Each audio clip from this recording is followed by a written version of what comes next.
Hello everyone, welcome back to my YouTube channel. আশা করি আল্লাহর রহমতে আপনারা সবাই ভালো আছেন। ফাইনালি বাজাজ 5 জুলাই 2024-এ লঞ্চ করলো ইন্ডিয়ান মার্কেটে ওয়ার্ল্ড ফার্স্ট সিএনজি মোটরসাইকেল। প্রায় অনেক দিন ধরে এই বাইকটি লঞ্চ হওয়ার কথা চলছিল।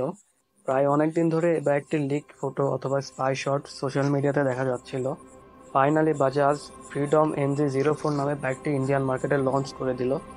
এই বাইকে বাজাজ ব্যবহার করেছে রোবাস্ট টেলিস ফ্রেম এবং রেয়ারে মনোশক সাসপেনশন এবং ফ্রন্টে 90 সেকশন এবং পিছনে 120 সেকশনের টিউবলেস টায়ার এবং ব্যবহার করেছে সেগমেন্টের লংগেস্ট সিট।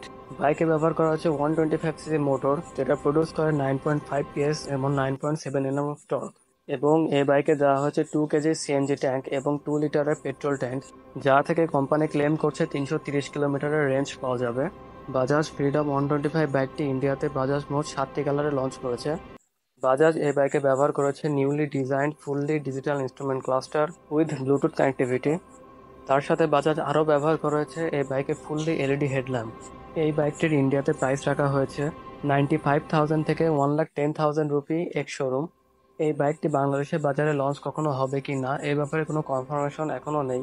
এই বাইকটি বাংলাদেশে বাজারে লঞ্চ হওয়া উচিত কিনা এবং এই বাইকটি আপনাদের কেমন লাগলো কমেন্ট সেকশনে আপনাদের ওপিনিয়ন শেয়ার করুন। আমি এরকম বাইক রিলেটেড ইনফরমেটিভ ভিডিও সামনে আরও আনবো কিনা এটা আমাকে কমেন্ট সেকশনে জানান। ভিডিও ভালো লাগলে আমার এই চ্যানেলের পাশেই থাকুন, আমি এরকম বাইক রিলেটেড ভিডিও আনতে থাকি। Thanks for watching, by.